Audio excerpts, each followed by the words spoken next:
I just want you to know I practiced this word about 20 times to make sure that I did not mispronounce it. I have a question. Has anyone ever said with all due respect and then not followed up with a zinger? His side of the bed. If I come in and I'm on the other side, he will move it. Yeah, that's it. Which side do you like? With all due respect, you make a good point. Cheery Oreos! Toasted Oreos! Mute. He's muted. I love what he's saying. He doesn't need sounds. You're so small, squishing your head, Joseph. You can. Do it with me, Joe. With all due respect, you really do look handsome, Bruce. Cheery Oreos! Toasted Oreos! Look at you. You are insane. How did I do that? How did I do that? You just made the intro reel. Yes, you did. You're insane. Well, welcome everybody. Happy Friday. Welcome to Corona TV, these wonderful community episodes, as I call them. 5 of my best guests, 5 out of 200. That's why it's a community. And there are different levels of community. There's a community of past guests and speakers. There's a community of viewers. There's a community of regulars in the Zoom after show, all subsets of something bigger that is going, that is growing, and that is getting stronger all the time. So I just released tension and I set my intention for a great show. I may or may not have had a little bit too much fun last night, celebrating in a socially distanced outdoor way. My friend one of my close friends, also family member who turned 50, both of us within a month of each other. So if you see energy level dipping, I'm just going to nip out for a moment and release tension and set intention. Thank you, Faith, for that. It's definitely helping already. Well, let's see who's out there. We've got my mom. I'm glad that you're watching. Wouldn't be the same without you. Ann Bowman is here. She said, I know the feeling. Tom Morris loves the community shows, especially when he's on them. No doubt. See, the zingers, with all due respect, have started already. And Bob says the best hour of the week right here. I have to agree with you. I really do. So today is actually World Nutella Day. And for those of you that love Nutella, I mean, who does not?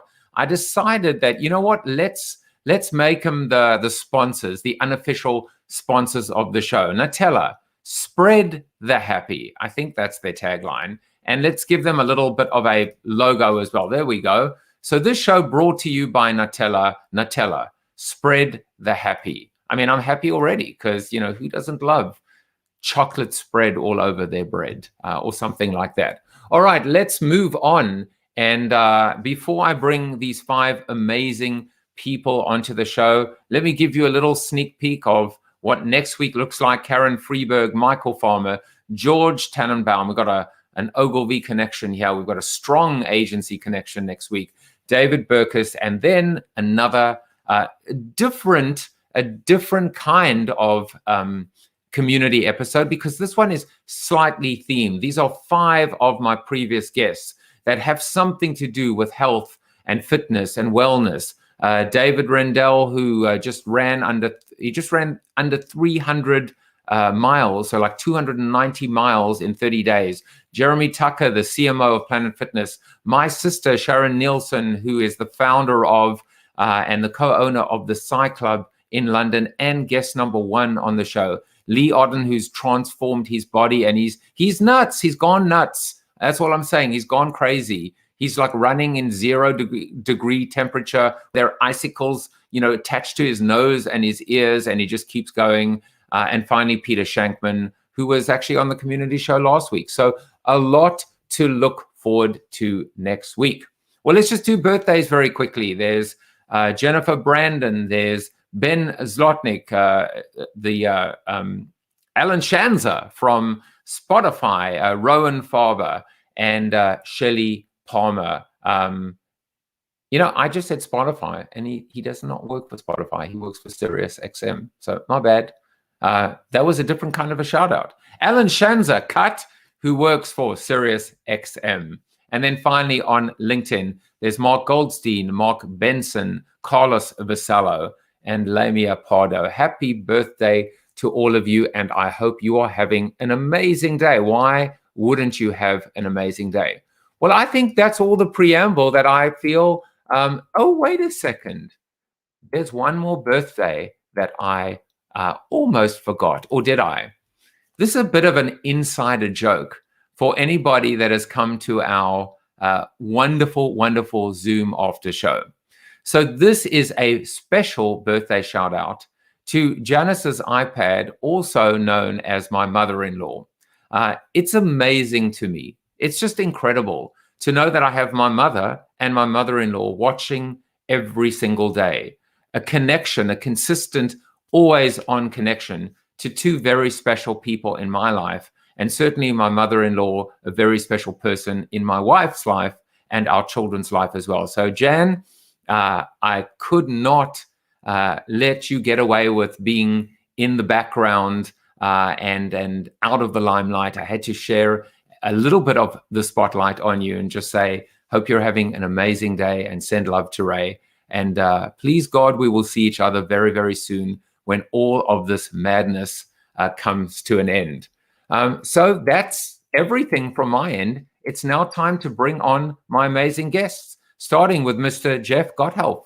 Welcome Joe. back to the show. Thanks so much for having me. I just want to call out really quick that my I didn't realize today was World Nutella Day, but my friend Sarah Rosso is the founder of World Nutella Day. This is her thing. She made this happen, and so shout out to Sarah for creating this global phenomenon. Yes, and I actually know the story. I didn't know it was her, but I know the story of how a customer basically created this amazing initiative. It's been spoken about in a lot of, it's a best practice, a case study in social media circles. So thank you for that. Lisa Cohn, welcome back to the show. Hold on, you've got a Nutella on your head. We'll remove that for now. Welcome back to the show. Well, thank you. I'm glad to be here. And I'm going to admit that I don't love Nutella, but I served it to my kids many, many times to get them to eat nuts. So there you go. We're nuts about Nutella. What's our protein? Faith James, welcome back to the show. Thank you, thank you, thank you. And it wouldn't be community without a little bit of Tom Morris. Welcome back, Tom. Good to see you, Joseph. And rounding us off, Mr. Bob Heyman, the inventor of the internet. I'm just going to call you the inventor of the internet. Let Al Gore come to me and try and take me down. How about that?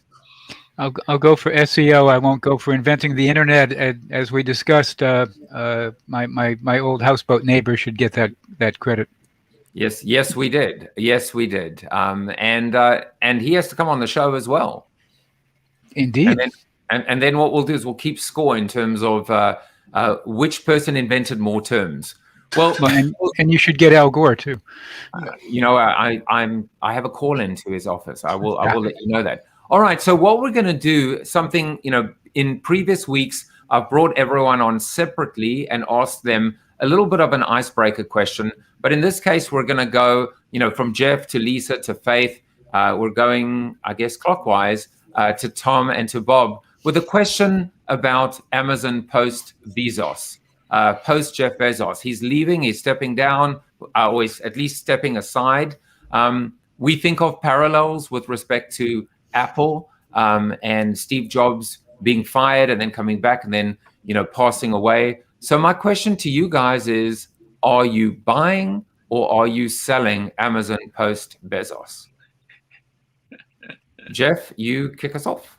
Absolutely. Look, I'm 100% in with Amazon. I'm buying Amazon. I don't know much about Andy Jassy, Bezos' replacement, although I've been doing my reading. He's been there with him for 24 years.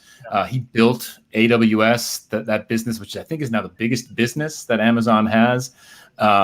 And so given that he's sort of a Bezos protege, they're super close, and Bezos he's not dead, right? So unlike Steve Jobs, where Tim Cook can basically do whatever he wants without any kind of consultation or oversight, Bezos he's going to be the executive chairman of the board.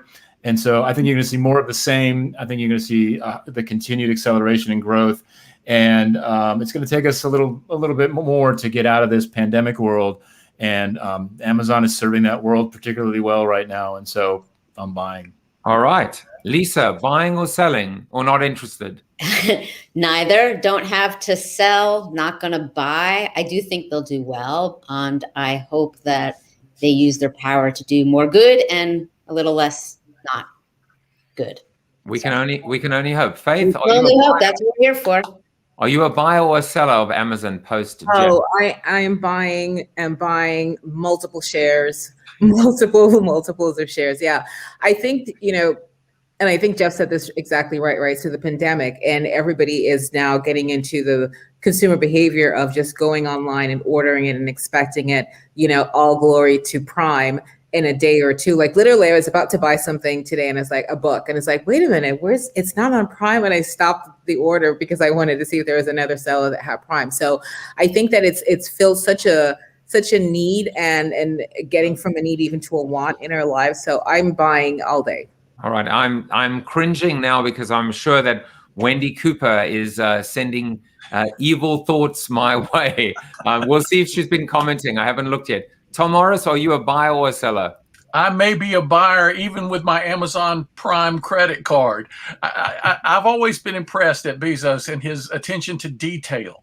And I think that with respect to a successor, we should expect just as much consideration long term. So unlike Steve Jobs, when he was first forced out of Apple and went and got in bed for 6 weeks depressed, I think Bezos is going to be there every day. And I expect to see some great things happen. All right. And finally, last but not least, Mr. Bob Heyman, buying or selling? I'm holding. I don't think it changes anything. And apparently AWS is 60% of Amazon's revenues, which I had no idea it was that much. So I don't think Bezos is going anywhere. All right. Maybe to the moon. You might be hopping on one of his spaceships. He might be going in that space. Can you imagine that race, by the way? We've got Richard Branson, Elon Musk, and Jeff Bezos racing to the moon.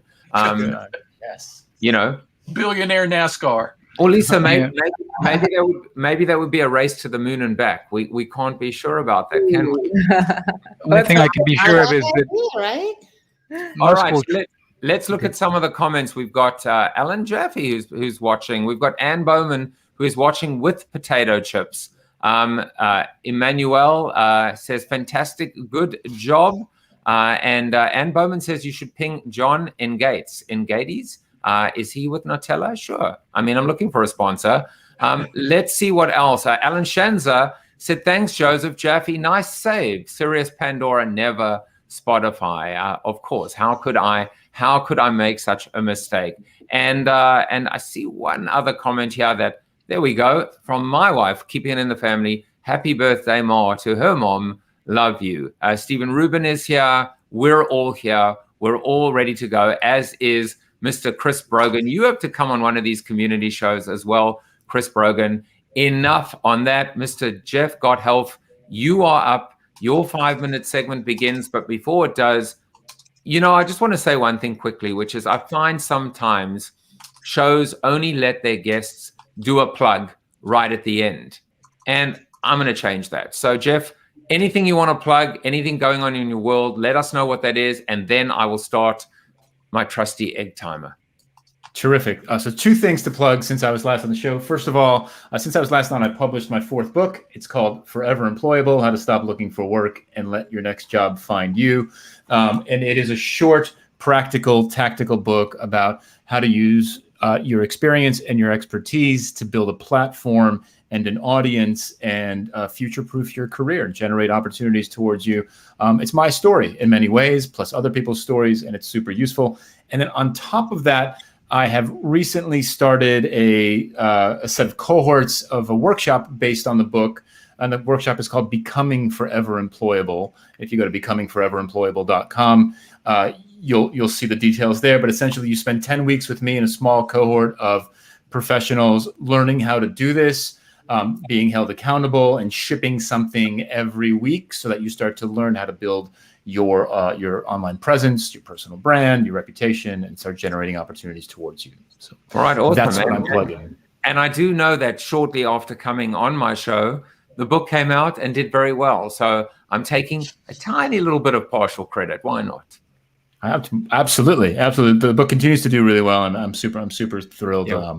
We're very happy for you. All right, Jeff, your 5-minute segment begins, and as always, for those of you that are new to this, I give my guests about 1 minute or so to set up whatever is on their mind, whatever they want to talk about, and then the rest of us discuss. So, Jeff, take it away. Yeah. So I was watching YouTube with my daughters. I have 2 teenage daughters, and the thing that we can find common ground on these days is watching YouTube together. And I do like some of their YouTubers, and I'm trying to get them into some of my YouTubers. But in any case, we were watching Mr. Beast. Mr. Beast is one of the more popular YouTubers that my kids watch, and he quoted this ridiculous statistic. The statistic was this: 6,600 YouTube channels hit 1 million subscribers in 2020. Wow. I'm going to say it again. 6,600 new channels hit at least 1 million subscribers in 2020. 25,000 hit 500,000 subscribers. And to me, this was a mind-blowing fact, number one, and sort of a forceful validation of the ideas that if you have something to say, if you have experience, if you have expertise, if you can tell a compelling story, then you can find an audience. There is infinite hunger out there for content. And it can be literally about anything. I mean, today we're celebrating World Nutella Day, and the Twitter account has 9,000 followers for World Nutella Day, right? This is, to me, a tremendous opportunity for reinventing what work looks like, what careers look like, how we find the next steps in our career. And most importantly, it's us owning it, right? So the fundamental difference that I see here is that forever, the traditional career path for folks has been one that's been largely outside of their control, right? You apply for jobs, you get asked for an interview, you get offered a position, or you get laid off. There's a merger, there's an acquisition, and most folks don't have any say in any of that. This content economy, this creator economy that exists today and is only growing, redefines that relationship. It puts you in control and puts you in a position where you're generating the opportunities that come to you, giving you the control of what you choose to do and what you choose not to do, and giving you way more options than you may have had in the past. But it takes work, it takes effort, it takes consistency, it takes risk, it takes making mistakes, and a lot of folks aren't willing to do that, and that's why not everybody's doing this. But that's what I believe. It's actually what I talk about in the book. It's how I make my living these days, and I'm a firm believer that this is like the beginning of a fundamental shift in hiring and jobs and career growth, et cetera. Well, I would like to. I'm hearing myself echoing. Probably one of you, and it's gone. There we go. Listen. There is no worse sound than the sound of my own voice twice. So you just have to hear me once is enough. But I hope that the Backpack Show with Chris Brogan and Kerry Gorgone and certainly Corona TV can join the Millionaires Club in 2021. But Jeff, I guess my point to you, and to open it up to the rest of you, I feel like I can feel that we're moving from coping with life in this pandemic on the back foot to now going on the front foot. Last week, we heard about this idea of residential as a concept, the blending, the fusing, the blurring of residential and commercial. I think right now, smart entrepreneurs and marketers and investors are thinking about what now does the world look like, and how can we leverage and invest in that and profit from that moving forward in a new capacity. And certainly talent and and employment is a part of that. Anyone want to jump in? Let me jump in really quick on that. Just so anecdotally speaking, just based on the trajectory of my business last year, I think that's spot on. That's actually exactly what's happening. So everything was cruising along just fine at the beginning of the year. Then there was a big trough, and then Q4 went straight up again, because I think after 6 months of panic, people started to realize, well, we're going to be in this for a while. Let's get back to business. Let's get back to working and figuring out more offensively rather than defensively how we're going to deal with this. And so I think that analysis is reflected in my business.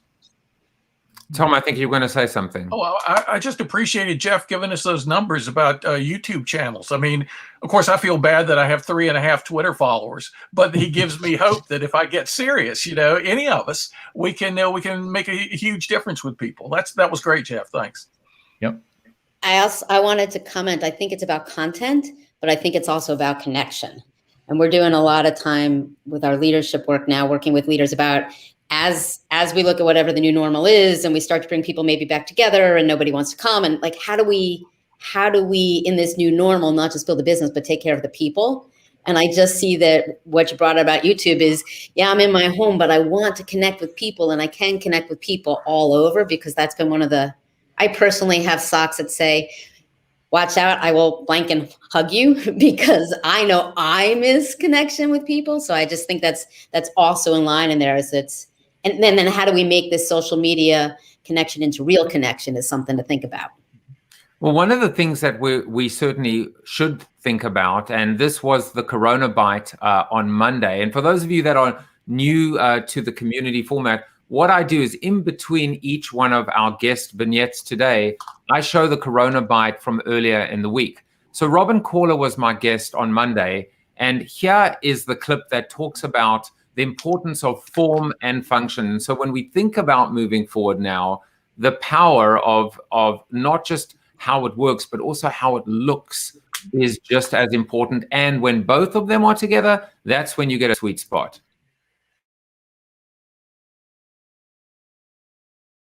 A famous chair, the Valet chair, by a designer called Wagner, and just beautifully constructed.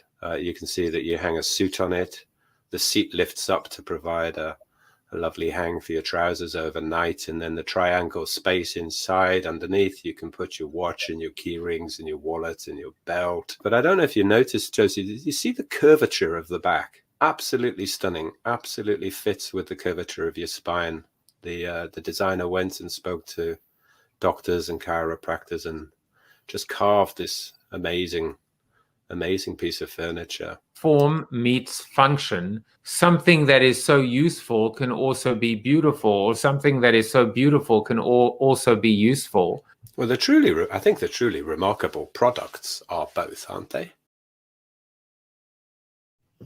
Yes, they are. Yes, they are. Lisa, you are up, and just like Jeff before you, tell us what's going on in your world from a business standpoint, something you'd like to promote, and then the floor is yours. Thank you. So I suppose I'll follow Jeff and I'll say two things to promote. And one is kind of to go back to the Amazon. So yes, Amazon is great. Prime is great. And I heard Faith say you can get the book tomorrow, and that's great. This is actually not a plug for me, but if you do want to read my memoir, To the Moon and Back, or any other book, I highly recommend you do indie books and buy it from your indie book. And even if better, a person of color owned indie bookstore, just so that they make it through the pandemic as well. And then the plug is I was just recently tapped to be a keynote speaker for the Women's Resource Center here in Pennsylvania and for their annual luncheon. And I say that because y'all should go on womensresource.net and donate money and go to the luncheon and maybe get a free copy of the book. But I'm more promoting them than promoting me. It's a small organization that does a hell of a lot of good, especially now. So my promotions. That's awesome. It's great to hear. And Lisa, what is on your mind? What do you want to talk about today? Well, it's funny coming off of where Jeff was. What's really been on my mind is it's kind of a combination of a few things. I'm doing some more coach training on positive intelligence, which is really about the critics we all have in our head. I know my critic really well. I've been working with my critic for a long time. I have a special name.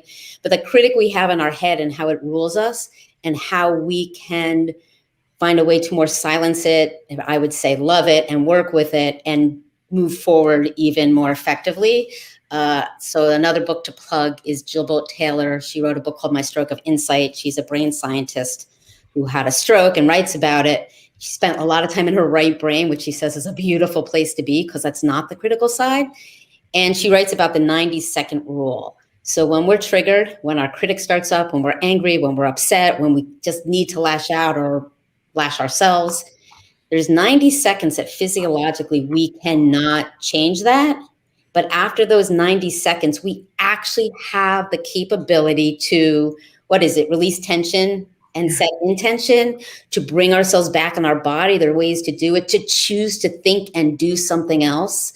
So I've been working with that for decades, and I'm still working with that more. I just wrote a blog post that came out Sunday in our Thoughtful Leaders blog about how the new is getting old, and how to keep going. And it's gotten more traction than anything we've put out recently, because I think people, yes, we're moving forward, but I think people are tired. And I do believe PTSD is a strong word, but the reaction, once the pandemic is over, whatever that means, and we all take a huge sigh of relief, we're going to realize all this other stuff that's been going on inside as we've just kind of held ourselves tense and kept moving. So I think the more, again, we can be aware of how to take care of ourselves, how to have those 90 seconds, how to silence that critic and move forward with more love. I am the consultant and executive coach who talks about love in the corporate world. I think it's all important stuff to talk about now, not just from the business, but from the personal sense, because that's where I go. So. Well, I have to say that what I really love about that 90-second rule is the fact that you almost have to let it overcome you, let it wash all over you. I had a funk this week, earlier in the week. I felt that heaviness. I felt a little despondent, and I've learned to embrace it. Just let it come in. It doesn't feel great for the time that it's with me. And then I was able to either get on the bike or interact with my family and then just, it's the opposite of sweeping it under the rug, I guess. Yeah. The more we fight it or ignore it, the bigger it gets and the louder it gets. So the more we let it flow through us, but out of us. I'm walking around with my hand on my heart almost all day long, but we take care of ourselves, or we connect with someone we love, or we do some physically grounding thing that lets it move out. And then we can be where we want to be, right here in the present, having a good time with the people around us. So, yeah. I think I need not a 5-minute egg timer. I need to get a 90-second timer. Maybe we can co-brand that, the Corona TV 90-second timer. Yes. So how about the rest of you? Anyone want to jump in? I think Jill Taylor's book, My Stroke of Insight, affected me deeply as well. You shut down that side of the brain that's so rational and logical, and amazing stuff can then come through. The real treasure is to be found. It reminded me of a previous guest on the show talking about the immortality key, about the use of hallucinogens through human history, and there are non-hallucinogenic versions of what we can do to quiet the logical, reasoning, critical side of our brains and open ourselves up. So thanks so much for bringing that up today. I always say to clients, right? That critical side, it emerged when we were a kid because we needed it, either really to be safe, or we thought we did.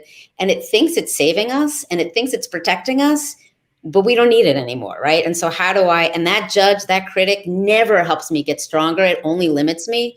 Yeah. But I have to believe that and move forward and connect. So, yeah. So we had this. Oh, someone was going to jump in. Go for it. Just I've spent a bunch of time.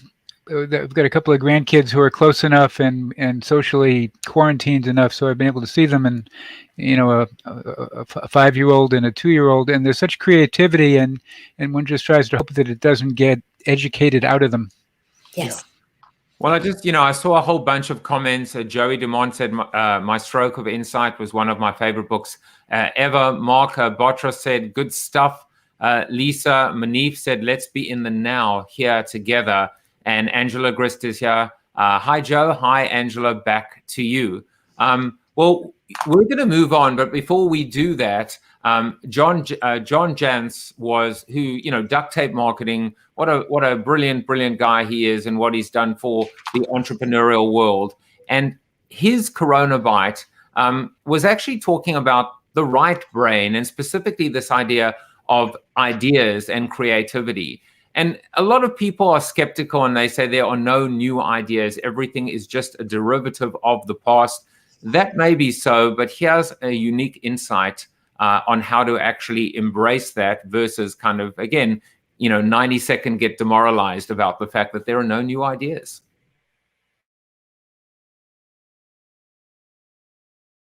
How does an entrepreneur find that uniqueness when in actually fact there really is none? Yeah, one of the most beautiful examples of kind of illustrating that idea, the idea that there are only 8 notes in a musical scale. You've probably heard this idea before, and that brilliance comes from grace notes. Brilliance comes from the pauses. Brilliance comes from the rests. And not just the rearranging of those, but doing the things in between those notes that makes it different. There are no new ideas. It's really just how we arrange them. And then you see true innovators that have done completely different things over the years, from playing the piano with their feet to guitarists that use the actual outer shell of the guitar to emulate drumming. And of course, playing the violin in a contemporary or even commercial fashion, so many combinations. But now we're setting our combination and our unique dial to the Faith James station. All creativity, all innovation, all the time. Faith, what's going on in your world that you want to talk about? And then we'll let you take it away. Oh, thank you so much. So I wanted to offer up Yana, how do you say it? Korobi ya oki. Nana korobi ya oki. It's a Japanese proverb that means fall down 7 times, get up 8. And I just think that just sort of the continuation onto what Lisa was saying, that if we could be a society of humanity that's more infused with the learning and the understanding of these sort of philosophical ways of being, there would be so much less trauma, so much less need for therapy, because we would just be in a state of allowing that, yes, I understand full well I am going to fall, but Yana Korobi Yaoki, I'm going to get up again and just get on about the business of the business. I shared before when I was on the show, the idea of entitlement and privilege, and that, think about Anne Frank, 2 years in a basement with her family hiding from Nazi Germany. And yet we still continue to persist and bemoan that we cannot stay in our home. We are so socially distant. I have to just say, because this is a loving space, it drives me bananas. I'm just so done with it. It's like, pull it together. We are not in World War Europe, where every day they were shelled and bombed, and yet somehow they managed to persist. We weren't in third world countries where people are running for their lives, limbs being chopped off, and yet somehow they managed to persist. We have to just really pull it back to the humanity of who we are. So I just wanted to contribute to that bit of it. What's going on? What's new? So I want to say maybe a few months ago, I got an email and got on a call with a company that does these like massive global events. Their last one they did was in Dubai, and they're like, "Oh, we just want to let you know you've been shortlisted for top 100 influencers in advertising and marketing." And they're going on and they're talking, and my mind is still stuck. Like what? Where did you find? Like, how did you even find me? And after she went through her litany of, we've got 35 selection team and they do this, that, the other, she said, on your LinkedIn. And so immediately I said, okay, I got to go create this salon. So many opportunities are being missed, left on the table, because people's profiles on LinkedIn aren't pro. It's really sort of like such a missed opportunity. And so I created the LinkedIn Salon, which is basically, it's a 1-day intensive. I'm going to be me, 25-year Fortune 500 brand influencer. I do these things for lunch and dinner. I'm going to be doing everybody's LinkedIn profile in a day. If you don't have anything, if your blue background is the only thing that's there, your profile picture is you and your dog, you don't have your featured, you don't have the headline summary, your bio is like a lot left to be desired, nothing's being featured, your work summary has none of your media, none of your output, consider it done. So the LinkedIn Salon is like my new inspired thing. And looking forward to helping so many people really show up and shine, because there are opportunities out there. Because trust and believe, if my LinkedIn profile looked a hot mess in the streets, they would not have said, oh, we're going to shortlist you. So that's what's going on. So that's what I'm sharing to everybody right now. Click the link, go get involved with that. And by the way, I've posted or pasted that link in the comments section. Thank you. So what I wanted to talk about, so it's Black History Month, and I've been doing every single day, and my commitment is that I'm going to be sharing an individual who has contributed in, from the areas of politics and art and entertainment and sports, just all across the diaspora, if you will, but specifically focusing it on women. So hashtag Black Girl Magic. So that's been really good. What's been troubling me and what's been so on my mind is I'm still questioning, where is our humanity? Where has our humanity gone as a people, as a race? Because you look at what's happened in the Capitol. You look at, and I just have to call the spade as I see it. You look at a group of insurgents, of people who came there with ill intentions, who are not Black, who were given space and grace to do as they will. And if that were a group of Blacks, Hispanics, Indian, the massacre that would have ensued, the number of funerals that we would be viewing would be untold. And it shocks me to my core that we can still look at that and close our eyes and pretend that there isn't just a stark, deep cavern of racism in this country. And so in this month of Black history, I'm encouraging everyone, whether you're Black or not, to really celebrate what this country has become, what it's created in the wake of all the immigrants who've come from all different shores, east, west, north, and south, to make this country great. And the fact that we see our brothers and sisters of different colors and we can call them evil, my heart is breaking for the world. And I'm looking for ways that we can show acts of kindness. So this is another thing, sort of pivoting on to being nice versus being kind. So we can sit nicely in our beautiful homes and say, oh, pretty little Black girl, oh, didn't she do a wonderful job with the poetry at the inauguration?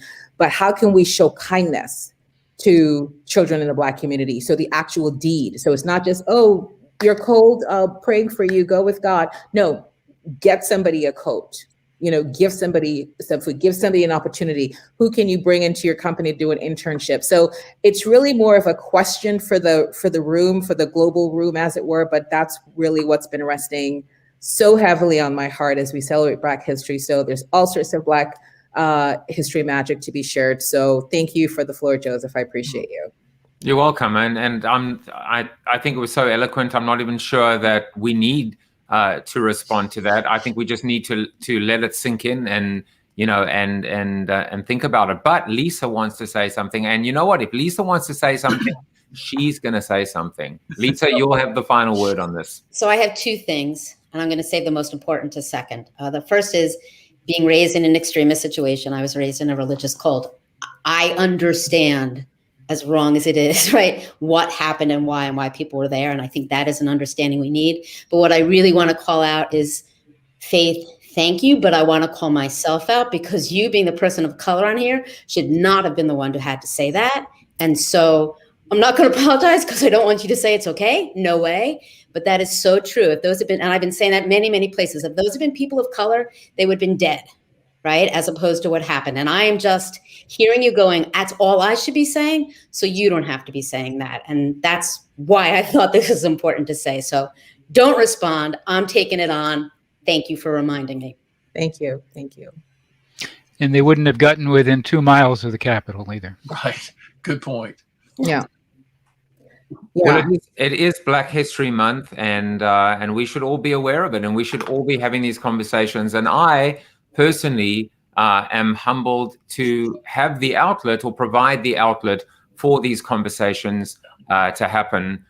Sometimes it's not even necessary to have to talk and respond. As I said, sometimes listening and hearing and learning and integrating these into our thoughts is a better way to process it. So thank you, Faith. Well, we're going to move on. Mr. Tom Morris is up next, but before he does that, the third Corona Bite, I had Justin Levy in. Justin ended up going through this period of his life with multiple seizures. Turns out he had a tumor which had to be operated on. He had brain surgery, went through this incredible, incredible journey. But what made the journey so interesting was that he shared it on Facebook. He didn't overshare, but he shared, and it absolutely took off. And this is just a little clip that explains what his intentions were, his motivations, why he chose to share every detail on Facebook.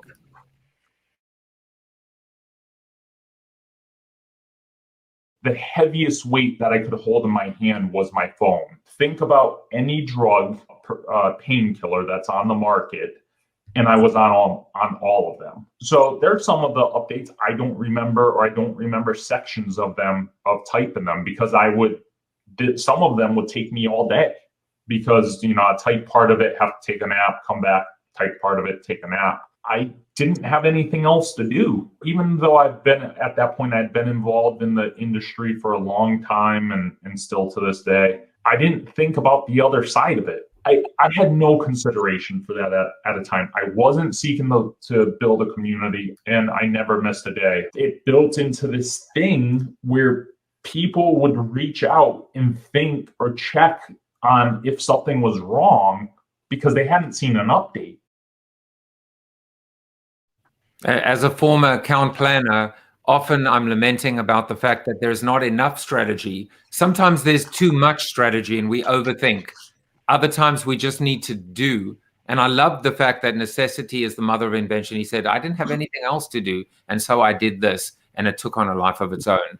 Well, someone who is larger than life is Mr.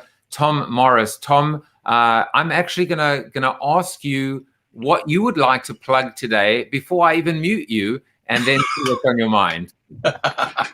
Well, believe it or not, Joseph, the first thing I want to promote today is this show, Corona TV. For anybody who's watching us and you're enjoying it, tell your friends, because, when Jeff talked earlier about YouTube channels and how they grow, it's mostly word of mouth. People telling other people what they've enjoyed experiencing.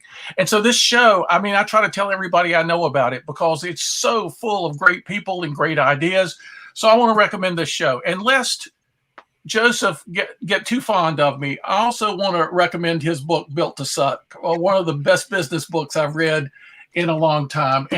But saying both these things, I'm afraid that Joseph will just put hearts next to all my social media posts from now on. So I should also show my book, Plato's Lemonade Stand, which is about how to make the change. See, I could not mute him while he was plugging my books, but I can mute him when he's plugging his. I'm just kidding. In fact, what have I got to plug? And what about Socrates in Silicon Valley? You know what, Tom, I'm going to send it right back to you. And I'll tell you one thing that I love about you as well. And there's been an interesting common theme throughout. It's fusion, it's crossover, right? The crossover between home and work from an employment standpoint. The crossover between, if you think about this is what life is. Life allows us the ability to actually recognize that isolating by ourselves is less impactful than being able to fuse together multiple. And what you've done is you've fused together philosophy with capitalism, or philosophy with leadership, or philosophy. So I give it straight back to you, my friend. And now you can tell us what's on. Just hold on. Finish the plug. I was only joking about the mute. Well, I was just going to say my book, Plato's Lemonade Stand, is about kind of what we're talking about, how to make those changes that you need to make. In fact, I'm going to play off a lot of stuff today, what Lisa said, what Faith said. There's so much that comes together. I didn't know what I wanted to talk about today, but I remembered last night, earlier in the week, I did a social media post on fear and courage. And my first lines were, Fear is an emotion. Courage is a choice. And I went on to kind of riff on these ideas. And, you know, when people do heroic things, the first thing we hear them say afterwards is, well, I didn't feel brave. Well, that's because there's no such feeling, right? They did the brave thing. They made a brave choice. It's funny. Fear is a natural occurring phenomenon. And it's like the 90-second rule that we talked about. You know, you feel it, and then you have to decide what to do with it. Is it going to control your life? Or are you going to take charge using your own wisdom to make the right choice? Courage is just doing the right thing, regardless of how you feel. Mm-hmm. And we live in a time where we know so many changes need to be made about racial justice, about politics, about so many things. And people feel fear about these things rather than making the courageous choices they need to make. And the more you make these choices, the more you begin to mold your own feelings so that you don't feel fear as much. I mean, I used to be abjectly afraid of flying. I would not get on an airplane for 9 years. Shortly after that, I felt a sense of calling to become a public philosopher. And before you knew it, I was on 400 to 500 airplanes a year after year after year, doing what I knew to be right. Now, it's funny, okay, totally different topic, it seems. Harry Potter. I loved Harry Potter. I read each Harry Potter book 6 times through. The most amazing thing about this little kid is his courage in facing the greatest danger of his day. So I asked myself, how does Harry Potter do it? And I analyzed his courage in every story, his fear. In fact, J.K. Rowling describes the fear of other people, other characters, in terms of their external manifestation of the fear. She describes his viscerally from within, so we'll appreciate it. And most people don't notice that there's that difference in how she represents fear. Well, his courage comes out of his doing 5 things. And I just want to say them real quickly because they've been so important to me. When you're going to face a big challenge, number 1, prepare for the challenge. Harry always prepares. Number 2, surround yourself with support. He's got Hermione. He's got all his friends, right? Number 3, Harry Potter engaged in positive self-talk. Walking into a situation where he might not come back, he'd say to his friends, "I see you in just a few minutes." Positive self-talk. Number 4, focus on what's at stake. Harry was always brave because his friends' lives were at stake. Focus on what's at stake in the situation. That gets your mind off your fear. And then number 5, take appropriate action. We usually find out that when people are nervous, when people are they're afraid, these emotions do not subside until we take action. Once we're taking the action, I had a football player come into my office once at Notre Dame the day before a big exam. "Professor, I'm so scared about the exam tomorrow." I said, do you ever feel that in big games? He said, "Yeah, all the time." I said, "What happens?" And he said, "Well, once I take my first hit, I'm fine." I started to tell him he was going to take a pretty big hit on the test the next day, so maybe he was going to be fine then. But I said, look, it's when you take action, when you get involved. You're not just sitting about mulling about it, pondering it, using your imagination in the wrong ways. You take action, the fear goes away. So that's what I recommend to everybody to do today. When the fear happens, take the 90 seconds, experience it, and then make your own decision, your own choice, often a courageous choice about what to do in the situation. So I want you guys to look out for Tom Morris's new book called When Harry Met Marcus Aurelius. Another crossover between Harry Potter, When Harry Met Sally, and philosophy. Brilliant. Tom, this is something that I'd even had a discussion earlier in the week. We talk about the fear of failure. We talk about the fear of rejection. It's not rejection or failure. It is the fear of those. And even just jumping back to you, Jeff, so many people are afraid to make the move, to become forever employable. Sometimes it takes being laid off, or it takes a global pandemic to give them that push in the right direction. But fear is ultimately what holds us back. And yeah, I love that comment. Anyone want to quickly jump in? Well, I'll just react to that. So that's exactly what I'm seeing with the folks that I work with, right? There's this idea of, I'd like to change who has control over my career, over my future. I'd like to kind of own that as part of it. But what's my boss going to say if I start tweeting? What if I say something stupid and people make fun of me?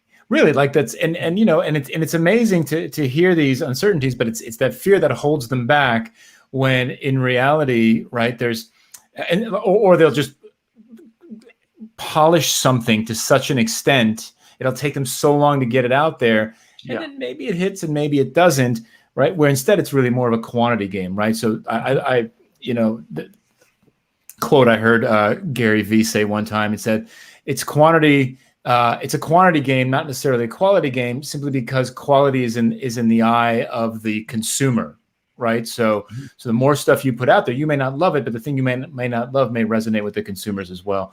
And so it is really getting people over that fear and just trying it. Now, the nice thing is that we have so many mechanisms to try things to mitigate the risk of any kind of major fallout, right? You can get ideas out there very quickly. You can get your thoughts out there very quickly, with very little impact, right? And but enough to get a sense of whether or not you're actually resonating with someone. And to me, that's one of the biggest benefits of the way that the sort of the connected web works these days. And so, you know, Jeff, you sparked a thought. You sparked a thought. A lot of people are held back by fear because they don't realize it's fear. Fear often disguises itself as something else, as anger, as irritation, as pride. I mean, why should I do this new thing? I've accomplished a lot in my life. Yeah. Why should I have to risk this new thing at all? You know, I should just enjoy where I already am in my career. Often that's a mask or a disguise of fear. So we have to become self-diagnosticians, you know, figure out when fear is masking itself as something else and holding us back. Yeah. And can I add a quick thing really quick? Very quickly, Lisa. Can I cut you off, Faith? No, go ahead. Everyone, but by the way, we have an amazing Zoom after show, and I think this is a great topic for us to pick up on. But Lisa, of course, I'll let you talk, and Faith add as well. Fear, false evidence appearing real. Yeah. Right? 1. And 2, my favorite new quote that only plays into this. It's something like, I used to worry or really hate that I was really short, but then I thought, fuck it, I'm Harry Potter, Daniel Radcliffe. That's good. Okay, I'm gonna add to that. So obviously you guys have heard this before. Worrying is praying for what you don't want to happen, right? And then what I say to my clients when I tell them go do a Facebook Live or go do, you know, a new series, and they're worried about what people say, I said, I need you to remember this. Nobody's opinion of you ever cut you a check. And so when you bring it down to the brass tacks, it doesn't care who thinks that you're being silly or why do you think you're on a YouTube channel. They're not cutting you a check, so it's irrelevant. Go do it. Gold, Jerry, gold. You're not going to get those insights in Clubhouse, let me tell you. But I will have the last word only because I want to bring it back to that brilliant 90-second rule. Is fear, the presence, the recognition, the correct recognition of fear is actually powerful, but let it last for 90 seconds and then figure out how to move on. Well, we have one more Corona Bite.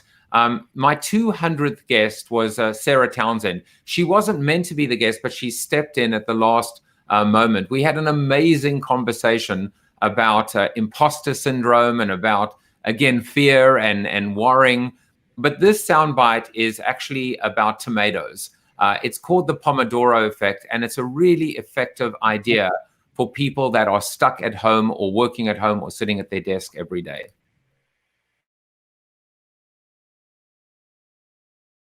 You basically set a timer for 25 minutes, notifications off, phone off, and you focus entirely on the task in hand.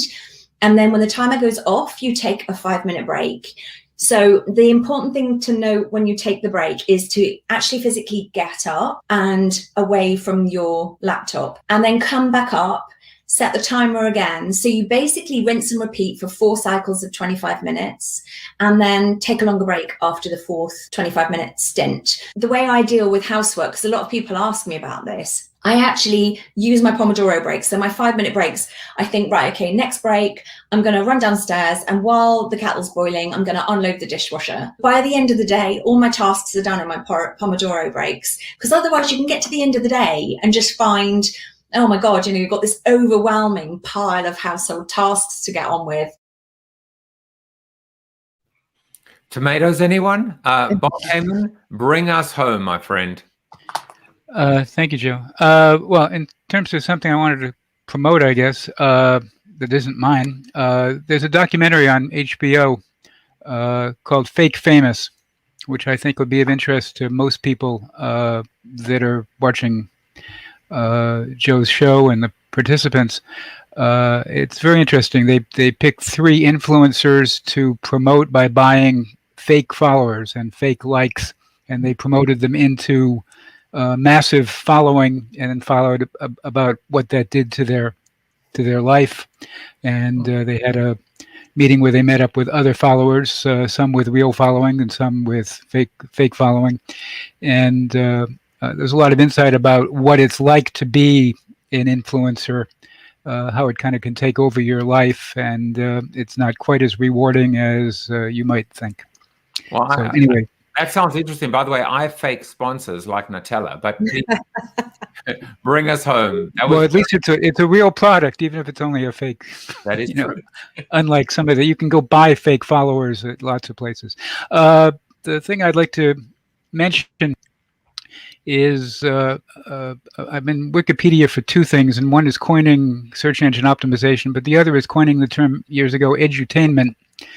And I realized after spending much of the Corona time writing now 25 children's books that are chapter books about music history, chapter book meaning that it has an illustration per chapter, that I would consider to be edutainment. They're sort of you are there moments in music history for kids who are in a music school, sort of like a Harry Potter music school that has a time machine. But I'm starting a podcast and a blog and probably a clubhouse room around, well, the blog URL is edutainmentjournal.com, and I'd love anybody watching or people on the panel to suggest people to interview and talk to on a podcast who are doing sort of entertainment-oriented learning, whether it be gamification, whether it be aimed at kids or adults. But I think that edutainment is something that I'd like to explore more. I'd like to believe that this show is edutainment as well, educational and entertaining, but that would imply that I'm entertaining, which is a very subjective assessment, I might add. So what do the rest of you think about this final fusion, this crossover? As a professor at Notre Dame for 15 years, I had to be an edutainer. I mean, it was, I'd bring in the marching band to play the victory march before an exam, or I'd have cheeseburgers delivered to the first 2 rows by Burger King where nobody ever sat, and then suddenly people were sitting in the first 2 rows. I'd have pizzas delivered to the class during the time when Pizza Hut wasn't open for my class on miracles. I would tell funny stories. I would tell jokes, and students have come up to me 30 years later, and they will tell me my jokes from that class, or my stories. I became a public speaker in the same way. People love stories. People love humor. Plato once said, you don't really learn as much as you can from a teacher until you love the teacher. And you don't love the teacher unless you love the experience. So I think you're onto something really important, Bob. Well, I think we're in such a distracted culture that I think it's probably hard to get anybody to pay attention to anything you want to teach unless you can be entertaining and likable or lovable at the same time. Yeah, absolutely. You can't bore your customer or your prospect into buying your product. You can't bore a student to learn and be inspired. And it goes back to you at the original, right at the beginning of the internet, Bob, and now looking at even going back to this idea of fake influencers as well, that you can't, underwhelming people, over-promising and under-delivering, boring people, these are not best practices at all. And as important as education is, it is the experiential or the entertaining nature that can elevate and allow, left and right brain to come together. Yeah, and I think even to that point, though, for a lot of people, it's sort of finding their brand of humor. So obviously, as a personal brand strategist, one of the things we talk about all the time is the authenticity. And you can't try to be, if you're not Cat Williams, you're not going to be able to deliver a Cat Williams like riff if you're not, Woody Allen. So find, where you land and be truthful to that. And then I just want to add to that, then knowing that not 100% of the people are going to love you 100% of the time. And we need to set that parameter up there, because oftentimes we're chasing the love and the like, and it's a false choice. It's not going to happen for you. So just be willing to stand in your truth, do your level best, know that you can look God in the face. And if he asks you, did you do exactly the thing that you tried to do? And did you do it your best? And you can tell him yes, then it's all good. Let the chips fall where they may, but just the authenticity of who you are, find your brand of humor. So right on. Well, we are at the top of the hour. We are ready to go into Zoom. We're not going to do Clubhouse today. You're going to get to actually see us and interact with us in the virtual flesh, if you will. Maybe another day we'll go and simulcast or clubcast or whatever the hell we want to call it. Yeah. All you have to do is go to bit.ly/Corona TV after show. We are going to say goodbye to our guests one by one, but first they will have to answer this Corona question. If you could go back to February 5th, 2020, just to wish Janice's iPad happy birthday one more time, and you knew everything you know now, what would you do differently, Mr. Jeff Gothelf? What? I would buy a plane ticket for every single day between the 5th of February and the 15th of March. Just go around the world as many times as I could, just to know that. That's what I would do. Don't worry. Your status, your frequent flyer status, is still safe. Jeff, I think we are seeing you or not seeing you in the after show. Yeah, I'll be there. Oh, brilliant. Well, fantastic. Well, Jeff, thank you for coming on the show. Next, we have Lisa. Lisa, you've given us, as always, 110% of your heart and your soul today. We appreciate that. But I'm not letting you off without answering the Corona question. But you said it was easy before, right? It's very easy. Maybe I'd be flying, but I would be hugging everybody I know. And seeing them and holding them and just being there with them, since it's been a long year. It certainly has. Well, I'm sending virtual hugs to you, that is for sure. All right, well, next up, Ms. Faith James, the wonderful, fabulous Faith James. Faith, how would you answer the question? I would go to Atlanta for a month and spend every day with my dad, because, as you know, he died from coronavirus on May 5th. And so that's what I would have done. It's amazing. I mean, just when everything comes down to it, all we want to do is just spend more time with our loved ones. Even if we argue, even if we fight or bicker or whatever the case may be, I'd rather bicker, with my family than with strangers. That's for damn sure. Yeah. Faith, we'll see you later. And, I remember that's in a crazy sort of way, it's how we reconnected again. Absolutely. So Faith, we'll see you afterwards, and thank you for sharing. All right, Mr. Tom Morris. And then there were three. I know that you have a profound and brilliant answer for that, no doubt. Well, I would have started reading your books a lot earlier, for one thing. Secondly, I would have had prepared my study for Zoom speeches, which I've been doing, and I had no idea I would be doing that. But can you imagine February 2020, people saying, why are you putting ring lights all over your office? Yeah. I mean, other than that, I think I did the year pretty well, as pretty much as well as I could have. So no real regrets. Yeah, well, one of the biggest gifts, of course, is how we've connected. And so, sometimes they say, what would you change? If it meant not meeting Tom Morris, I would say I wouldn't want to change a thing. So Tom, we'll see you later. And last but definitely not least, Mr. Bob Heyman. Bob, how do you answer that question? Well, besides agreeing with more travel, more hugs, and more family, I think I would have bought stock in Pfizer and GameStop. Yeah, I was waiting for that. I was waiting for the stock tip as well. Well, Bob, we'll see you later as well. Thank you for coming on the show. So you're just left with me. We end on a low, no doubt. But let's end on a high and just thank our non-sponsor today, Nutella.